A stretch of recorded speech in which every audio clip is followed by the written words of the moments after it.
महाराष्ट्र में पहले दिन से गद्दारों को जगह नहीं है। जो छोड़ के जाता है उसको गद्दार कहते हैं। तो छत्रपति ने अपने बेटे को पत्र लिखा कि जो साम्राज्य मैंने खड़ा किया, हिंदवी साम्राज्य, इसको बढ़ाना या संभालना हो तो मराठों और ब्राह्मणों से सावधान रहना। ब्राह्मण वतन मांगते हैं और मराठी जागीर। ये जो हाल महाराष्ट्र में है, मध्य प्रदेश, राजस्थान, उत्तर प्रदेश, कर्नाटका, ये बिहार, ये 5 बड़े राज्य हैं। इनको कुल मिला के दब्बो लोग क्या देखते हैं बीजेपी? देखिए, बिहार में तो बीजेपी परेशानी में है। तो अगर 60 सीटों का मतलब ये है कि आपका मानना है कि बीजेपी 240 के आसपास, 230 240, तो 230 240 से बढ़ने के बाद नरेंद्र मोदी जी के प्रधानमंत्री बनने की संभावना कितनी रह जाएगी? हर व्यक्ति कहता है कि मोदी सरकार में सबसे ज्यादा बेहतर काम करने वाला कोई मंत्री गडकरी। आप एमएससीबी दे रहे थे, उस एमएससीबी को उनके पास रहने देते तो 4 चांद लगा देता वो आदमी। आपने ऐसे आदमी के लिए पास भेजा एमएससीबी जो इनकम टैक्स में प्यून था। जो आदमी एक नेचर से काम करेगा, वो काम करेगा। देखिए, महाराष्ट्र में पहले दिन से गद्दारों को जगह नहीं है। जो छोड़ के जाता है उसको गद्दार कहते हैं। तो आप मेरे साथ आ जाओ। छत्रपति शिवाजी महाराज को सबसे ज्यादा, मुगलों से ज्यादा मराठों ने तकलीफ दी, अपने रिलेटिव्स ने तकलीफ दी। इतिहास है महाराष्ट्र का। छत्रपति संभाजी, जिसने जीवन में एक युद्ध नहीं हारा था, और वो ऐसा वॉरियर था जो सबसे आगे चलता था। नहीं तो पहले छत्रपति शिवाजी महाराज में फौज चलती थी, पीछे से जाते थे। ये ऐसा नहीं था। ये सबसे ज्यादा सेनापति का, उस टाइम के सेनापति के लिखे हुए पत्र है छत्रपति शिवाजी महाराज को, कि युवराज को संभलते नहीं है, सबसे आगे निकल जाते हैं, उनकी सिक्योरिटी की चिंता है। वो संभाजी मुगलों के हाथ मिला है, मुगलों के साथ, मतलब मुगलों के पकड़ में आ गया सिर्फ मराठों की गद्दारी से। उसकी गद्दारी करने वाले कोई आदिवासी नहीं थे। छत्रपति शिवाजी महाराज ने अपने बेटे को पत्र लिखा है संभाजी को, आर्काइव्स में। उसने कहा कि ये जो मैंने एक साम्राज्य, हिंदवी साम्राज्य बोलते थे, हिंदू कभी नहीं कहा उन्होंने, हिंदवी साम्राज्य। हिंदवी साम्राज्य मतलब इस साम्राज्य में जो भी रहते हैं वो हिंदवी है, और हिंदवी में सभी है। 60,000 पठान थे उनके फौज में, घुड़सवार। और जब उन्होंने अपना रायगढ़ में राजधानी बनाई और जब मंदिर बना तो उन्होंने पूछा आर्किटेक्ट को, मस्जिद कहाँ है? उन्होंने कहा कि मस्जिद अपने यहाँ किस काम की? उन्होंने कहा कि अरे भाई, मेरे जो सेवक है 60,000 में से कोई आए तो क्या नमाज पढ़ने नीचे जाएंगे? ये छत्रपति था, उनका तो नाम लेने की औकात नहीं थी। नाम लेना मतलब छत्रपति का रोज अपमान करते हैं उनका नाम लेके। तो उस छत्रपति ने अपने बेटे को पत्र लिखा कि जो साम्राज्य मैंने खड़ा किया है, हिंदवी साम्राज्य, इसको बढ़ाना या संभालना हो तो मराठों और ब्राह्मणों से सावधान रहना। ब्राह्मण वतन मांगते हैं और मराठी जागीर। क्योंकि छत्रपति ने अपना पूरा साम्राज्य खड़ा किया 12 बलूतेदार, मतलब ओबीसी, बैकवर्ड, ट्राइबल्स, इनके भरोसे। छत्रपति ने पहला किला जो हासिल किया, मात्र 40 लोग थे, 40-45 लोग। उनमें कितने मराठी थे? 1-2। बाकी तो एक किसानों के बेटे, कोई शिकार करने वाला, वो ऐसे ऐसे तो लोग उनने किए। तो उस संकल्पना को जब आप देखते हो तो मराठों में शिवसेना में से सबसे पहले छगन भुजबल गए। छगन भुजबल के साथ जितने लोग गए सब चुनाव हार गए। छगन भुजबल को बॉम्बे छोड़ के नासिक भागना पड़ा। उसके बाद नारायण राणे गए, 11 लोगों को लेके, 3 लोग चुनाव जीते, बाकी सब लोग हार गए। अब उनमें से लोग तो वीआरएस पे बेचारे घूमते हैं, कई बेचारे पूर्व मुख्यमंत्री, पूर्व एमएलए करके जाते हैं उद्घाटन के लिए। उनमें से 3-4 मेरे बहुत अच्छे दोस्त थे। दर्द होता है मुझे। गए, नारायण खत्म हो गए। नारायण राणे स्वयं बीजेपी के टेको पे जिंदा है, उधार के सिंदूर पे है, और क्या। वो राज्यसभा में, लोकसभा भी जीतने की औकात नहीं उनकी। उसके बाद अब राज ठाकरे गए।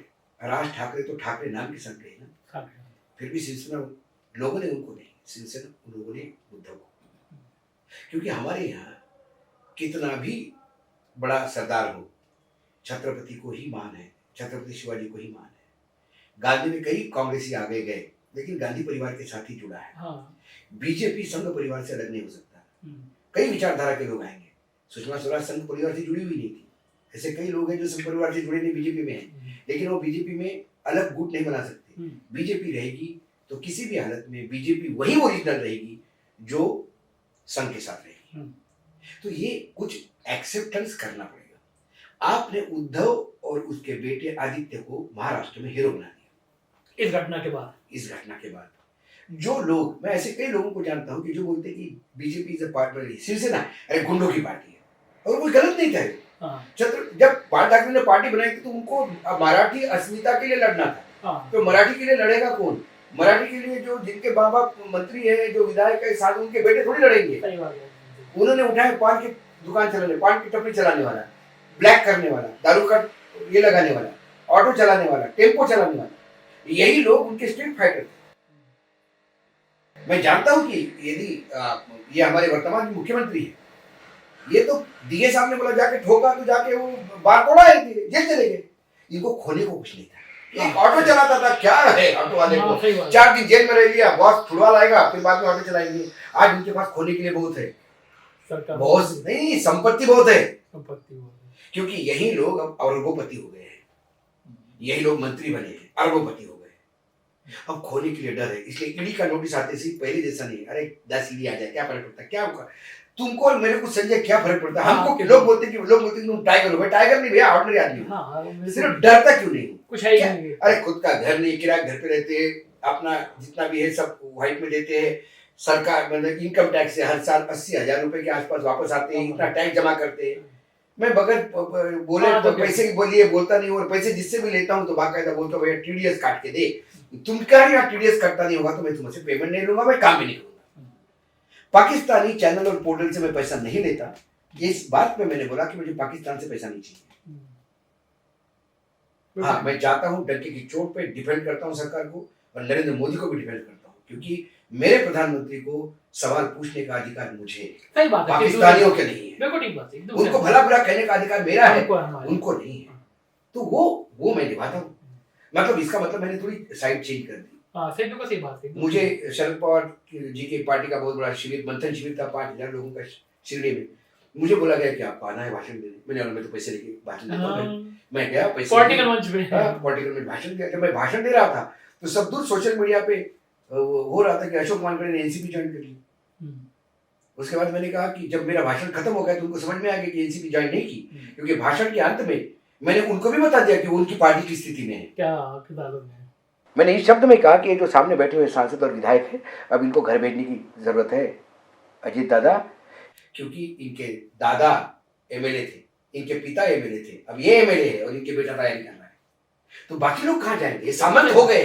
ये मैंने बोला, पर बोला अच्छी शुरुआत पवार घराने से हो तो ज्यादा अच्छा है, ये बोल के मैं निकला। तो मुझे आपने बोला, कल आपने मुझे बोला कि अशोक जी आप आइए, हमारे एक प्रोग्राम देखिए और उसको बताइए इसमें गलत क्या सही क्या है। ईमानदारी से मैं बोलूंगा ये आकलन का मैं पैसा लेता हूँ, आप पैसे दोगे, तो उस पैसा लेने पे मुझे कुछ तो जगना पड़ेगा ना। मैं कहूँ अरे संजय महान हूँ, संजय महान हूँ, मुझे बोलना पड़ेगा कि संजय जी ये दो सब्जेक्ट आपने बहुत ही वाहियात, ये इससे बचा करो, ये मेरी ड्यूटी है। बिल्कुल ठीक बात है। तो इसीलिए मैं कहता हूँ कि भाई पत्रकारिता बाय चॉइस, तुमको भी पत्रकार नहीं होते तो कहीं आराम से, तुम तो बिल्डर आराम से हो सकते हो, दिखते भी बिल्डर जैसे हो, हम नेता जैसे दिखते लोग बोलते तो राजनीति ज्वाइन कर सकते हो।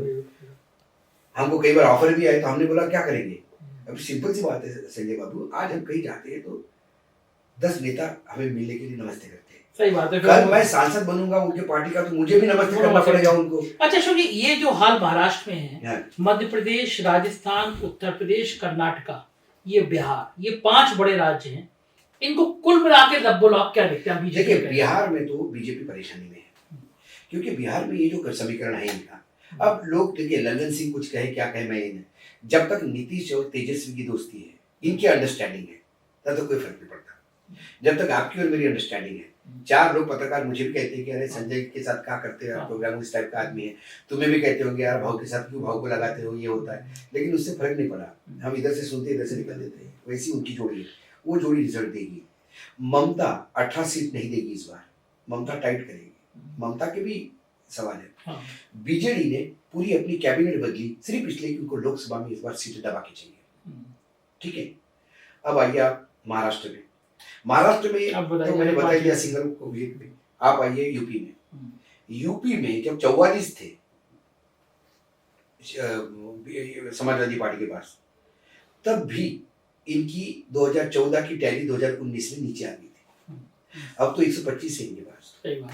यदि सिंसियरली 10 सीटों पे फोकस करके समाजवादी पूरी ताकत झेड़ ले, 80 सीटों पे चुनाव लड़े, लेकिन 10 पे ताकत झेड़ ले, 10 निकाल लेगी, वो गड्ढा हो गया।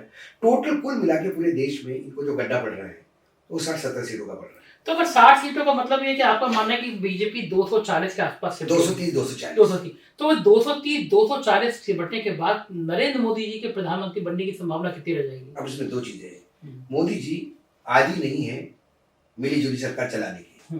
वो गुजरात में मुख्यमंत्री रहे, उनके बाद एब्सोल्यूट मेजोरिटी थी। किसी के भरोसे सरकार चलाने का वो आदि नहीं है, इसलिए उनका नेचर हो चुका है। और जो 2014 से तो हम देख रहे हैं, उसके पहले 10 साल आप महाराष्ट्र के, तो ये 18-20 साल जो आदमी एक नेचर से काम करेगा, हाँ, वो काम करेगा। अभी आप अपने चैनल में काम कर रहे हो, कल मैं आपको बोलूं कि आप क्या कमाते हो यहाँ पे, चलो मैं आपको 12 लाख रुपए 15 लाख रुपए महीना देता हूँ, आप मेरे यहाँ आ जाइए, आप नहीं आएंगे क्योंकि आप आते सी टेम्परामेंट नहीं है। मैं कहूंगा कि अरे संजय ये सब विषय नहीं चलेगा, तुम बोलेगा यार वाजिब आदमी है, अच्छा विषय नहीं चलेगा, मैं तो नहीं करता भाई, आप छोड़ोगे। तो उनका वो नेचर बन चुका है, माई वे और हाईवे। तो माईवे और हाईवे वालों के साथ बड़ा प्रॉब्लम होता है, जब वो कमजोर पड़ते हैं तो फिर लोग उनको कहते हैं कि हाईवे, सही बात, सीधा हाईवे निकलिए आप यहाँ से। तो उस स्थिति में क्या सीन बनेगा? उस स्थिति में बीजेपी सरकार बनाएगी। मैं बीजेपी सरकार नहीं बनाएगी ऐसा नहीं बोल रहा हूँ, बीजेपी सरकार बनाएगी। बीजेपी सरकार साथियों के साथ बनाएगी, एनडीए के पार्टनर्स होंगे, उसमें ममता भी आ सकती है, उसमें केसीआर भी आ सकता है, उसमें बीजेडी भी आ सकती है, लेकिन they will come with condition. उन्हें ऐसा प्राइम मिनिस्टर चाहिए होगा जो वाकई सबको साथ लेके चले, यानी गडकरी या राजनाथ हो सकता है, गडकरी हो सकता है, कोई तीसरा नाम भी आ सकता है, सब किसी को और को वो भेज सकता है कि जिसकी सबके साथ अंडरस्टैंडिंग अच्छी हो, अंडरस्टैंडिंग हो, जिसके यहाँ लोग जाते हो आते हो। राजनाथ ऐसे है जिनके यहाँ लोग आते जाते हैं, सारे विपक्षी दल के लोग गडकरी के यहाँ पे आते जाते रहते हैं, ये सारी चीजें। तो यानी अगर आपको एक जो मेजर गडकरी को जो फायदा मिलेगा वो ये मिलेगा जो यहाँ मुझे दिखाई नहीं देता। वो राजनाथ को भी प्राइम मिनिस्टर बनाया तो समाजवादी पार्टी राजनाथ जी को समर्थन नहीं करेगी, क्योंकि यहाँ पार्टी लड़ेगा, और पहले कभी ऐसा हुआ भी नहीं। महाराष्ट्र में पूरा 48 के 48 का ब्लॉक, हाँ, वो सपोर्ट करेगा, वो इसलिए सपोर्ट करेगा कि महाराष्ट्र मामला है ये मराठी अस्मिता का सवाल, मराठी अस्मिता सवाल। और जिस तरह वहाँ पे कुछ उद्योग भेजे गए, इसके पहले क्या हुआ, इसके पहले जब शालिनी पाटिल जब चुनाव लड़ी राष्ट्रपति का, तो महाराष्ट्र की अस्मिता पे उन्होंने वोट दिया, सबने वोट दिया एक साथ, प्रणय मुखर्जी के लिए सब, वो तो वहाँ स्टेट का मामला आ जाता है। और प्रणब मुखर्जी के लिए तो जब बाल ठाकरे थे तब तो, और जब मुकेश अंबानी जी ने शब्द डाला तो बाल ठाकरे ने समर्थन कर दिया, और उनको लगा कि आदमी अच्छा है, बुरा नहीं है। तो महाराष्ट्र की राजनीति की तासीर थोड़ी अलग है इस मामले में। तो जी एक बात और भी आती है, इन्हीं संभावनाओं के मद्देनजर लोग कहते हैं कि गडकरी को तो मोदी जी इस बार टिकट ही नहीं देने वाले हैं। गडकरी को तो मैं पहले से कह रहा हूँ, आप हमारे फोरम पे कहा था आपने, मैंने कहा तो वो तो टिकट ही नहीं देंगे उनको, तो उससे फर्क नहीं पड़ता ना। हाँ, वो तो व्यक्ति तो कोई भी चुना कोई भी चुना। सवाल ये है कि गडकरी क्या गडकरी फोर्स है। अभी गडकरी ने 4, अभी वो जो बॉम्बे दिल्ली का जो सेगमेंट, पहला सेगमेंट खोला, प्रधानमंत्री द्वारा लोकार्पण हुआ, प्रधानमंत्री जी ने पूरे भाषण में उनका नाम नहीं लिया है, लेकिन उससे थोड़ी फर्क पड़ता है।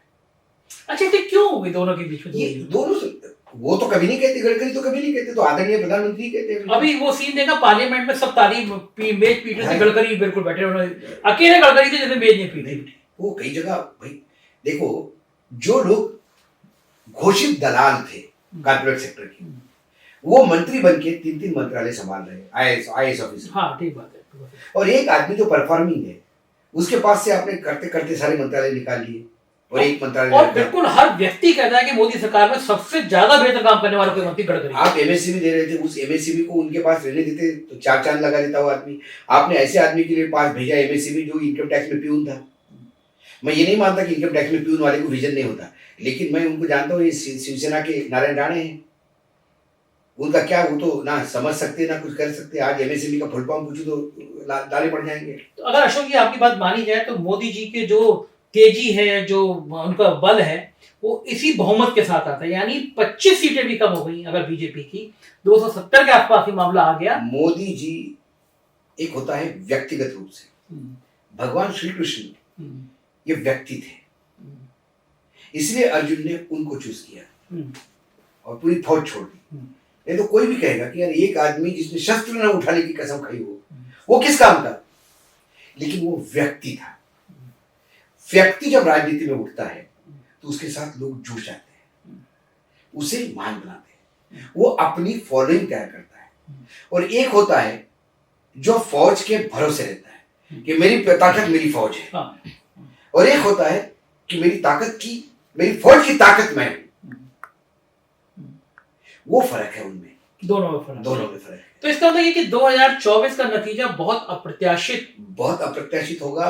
2024 में अभी टाइम है। ये राम मंदिर काम नहीं आएगा? राम मंदिर तो यूपी के चुनाव में काम आएगा। आया था क्या?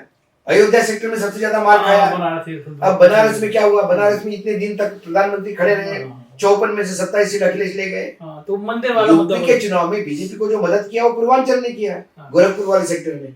यदि मायावती जी पैक्ट नहीं होती, मतलब वो तो मना करती है लेकिन दिखता तो ऑब्वियस है ना, वो नहीं होती। आप ओएसी कितना भी कहे, लेकिन तो है तो मीठी में समझ में ही आता है, तो नुकसान हो जाता है बहुत। तो अभी आपका मानना यह है कि 2024 में बीजेपी 230 से 240 तक अटकेगी। बीजेपी के कांग्रेस में बेसिक फर्क है। हाँ।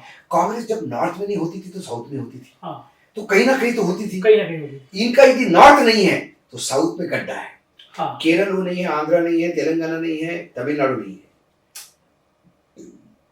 कर्नाटका में है, लेकिन बहुत इस बार परेशानी में कर्नाटका में एक बड़ी परेशानी ये भी आएगी। फिर कांग्रेस का क्या लग रहा है आपको? क्या कांग्रेस 100 सीटें पार करेगी ऐसा लगता है, लेकिन कांग्रेस के साथ सबसे बड़ा संगठन। राहुल गांधी को सिर्फ पदयात्रा करने से अपना ब्रांड तो बना लिया। हाँ, ब्रांड। राहुल गांधी तो एक लोगों को इज्जत आ गई कि राहुल गांधी है, लेकिन पीछे पार्टी कहाँ है? अभी एआईसीसी के डेलीगेट की लिस्ट आई। राहुल गांधी कहते हैं कि गांधी परिवार का कोई आदमी अध्यक्ष नहीं बनेगा क्योंकि मुझे परिवारवाद नहीं चाहिए, लेकिन एआईसीसी डेलीगेट में मुकुलनाथ, कमलनाथ, दिग्विजय के भाई, दिग्विजय के बेटे, मध्य प्रदेश में परिवार के परिवार बैठे हैं, मानो बाकी कोई कांग्रेसी है ही नहीं। ये इससे नहीं उबर पा रही, तो अल्टीमेटली फिर करेगी क्या? आपको लग रहा है कांग्रेस 100 सीटों का पास आ जाएगी? 100 सीटें बहुत, मतलब 100 सीटें इसलिए कि वहां पे बीजेपी के, जहाँ बीजेपी कांग्रेस आमने सामने है, और वहाँ परफॉर्मेंस बीजेपी का अलग है, तो उनके पास कोई चॉइस नहीं है। तो जहाँ रीजनल पार्टी चॉइस है वहाँ रीजनल पार्टी आ रही है। कांग्रेस और बीजेपी जहाँ आमने सामने है, ऐसे कम से कम 220-22 सीटें हैं। वहाँ पे यदि मुकाबला हुआ तो है, उसी जगह से 40 सीटें आती है कांग्रेस की। 40-44 वो बढ़ जाएगी, और वही बढ़ जाएगी तो 60 और बढ़ जाएगी तो 100 आ जाएगी। चलिए अशोक जी, बहुत अच्छा लगा आज आपने इतना समय कीमती समय नहीं, बातें की। संजय, हमेशा तुम्हारे ऑफिस में तुमसे बात करने में हमेशा अच्छा लगता है। It's a treat. तो ये तो अशोक वानखेड़े जी, देश के हालात पे हम लोग बात कर रहे थे। मुझे यकीन है कि बहुत सारी नॉलेज मिली होगी आपको देश की राजनीति पे। अशोक जी को आप लोगों की विशेष अनुरोध पे हम लोग हर बार रिक्वेस्ट करते हैं कि रोज ही आ जाया करिए डिबेट पे, क्योंकि अशोक जी को लोग बहुत पसंद करते हैं। बताइएगा अपनी राय से कि कैसे लगा इंटरव्यू। Thank you.